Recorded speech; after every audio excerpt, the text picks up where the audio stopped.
Hey guys, I'm Nisha Homie. Today I'm sharing a dairy-free and sugar-free Aval milk recipe, a healthy version of Kerala-style Aval milk, also known as Poha milk. So let's get started with the recipe. To make a dairy-free milk, I have already soaked a handful or about 7 to 8 cashew nuts. Instead of cashew nuts, you can also use overnight soaked and peeled almonds. Into my blender jar, I'm adding in the soaked cashew nuts.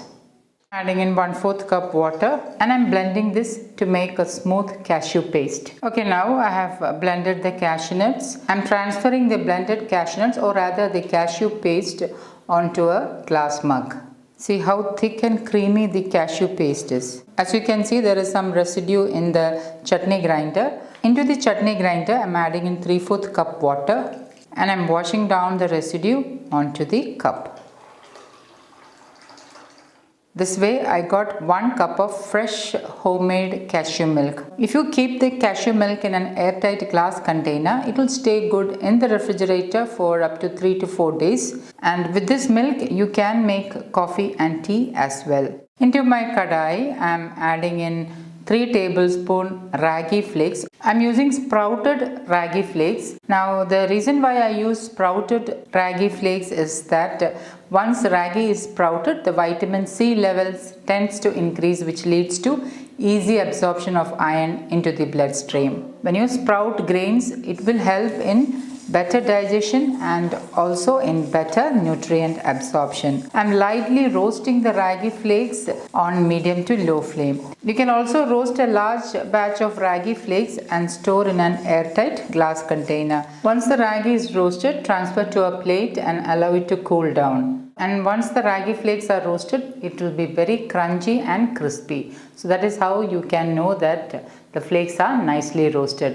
I'm going to allow it to cool down, and while it is cooling down, I'm getting ready the other ingredients. Avil milk or Poha milk is made using the local varieties of plantains available here in Kerala. Here I'm having 3 varieties of plantains which is locally available. Now if the plantain you have is slightly large, then maybe 1 to 1.5 ripe plantains will be enough in this recipe.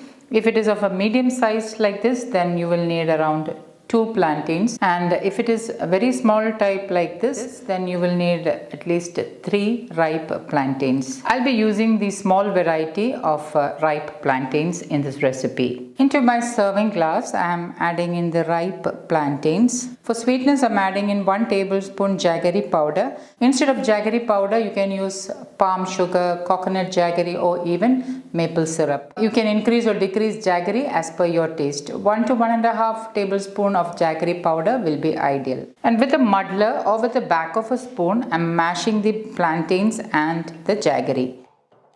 Okay, now the plantain and jaggery are nicely mashed. Add in 1 to 1.5 tablespoon of roasted peanuts. Add in the roasted ragi flakes, and then pour in the prepared cashew milk. You can also use dairy milk instead if you don't have any intolerance to dairy milk. Top it with some roasted peanuts. And my super healthy Aval milk is ready to serve. So guys, do try this healthy Aval milk and let me know in the comments how it turned out. Thank you for watching, and until next time, take care. Bye bye.